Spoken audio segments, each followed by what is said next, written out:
ಎಲ್ಲರಿಗೂ ನಮಸ್ಕಾರ. ಇನ್ಸ್ಟೆಂಟ್ ಆಗಿ ಉದ್ದಿನಬೇಳೆ ಗಿಲ್ಲೆಯ ರಾಗಿ ದೋಸೆ ಹೇಗೆ ಮಾಡೋದು ಅಂತ ನೋಡೋಣ ಬನ್ನಿ.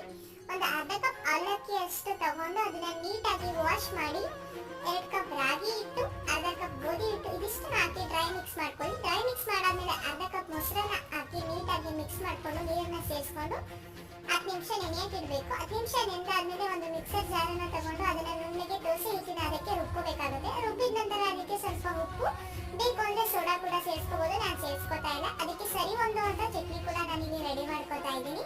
ಕೆಂಪು ಚಟ್ನಿ ರೆಡಿ ಮಾಡ್ತಾ ಇದ್ದೀನಿ. ಕೆಂಪು ಚಟ್ನಿಗೆ ಒಂದು ಪ್ಯಾನ್ಗೆ ಒಂದು 2 ಸ್ಪೂನ್ ಎಣ್ಣೆ ಹಾಕಿ 2 ಸ್ಪೂನ್ ಕಡಲೆಬೇಳೆ, 1 ಸ್ಪೂನ್ ಬೇಳೆ, 1 ಸ್ಪೂನ್ ಕಡಲೆ ಬೀಜ, ಈರುಳ್ಳಿ ಹಿಟ್ಟು, ಬ್ಯಾಡಗಿ, ಕರಿಬೇವು ಸೊಪ್ಪು, ಕೊತ್ತಂಬರಿ ಸೊಪ್ಪು, ನಂತರ ಉಪ್ಪು, ಹುಣಸೆ ಹಣ್ಣು, ಬೆಲ್ಲ, ಕಾಯಿ ತುರಿ ಇಷ್ಟನ್ನು ಹಾಕಿ ಫ್ರೈ ಮಾಡಿ ಇಂಗು ಕೂಡ ಹಾಕೋತಾ ಇದ್ದೀನಿ.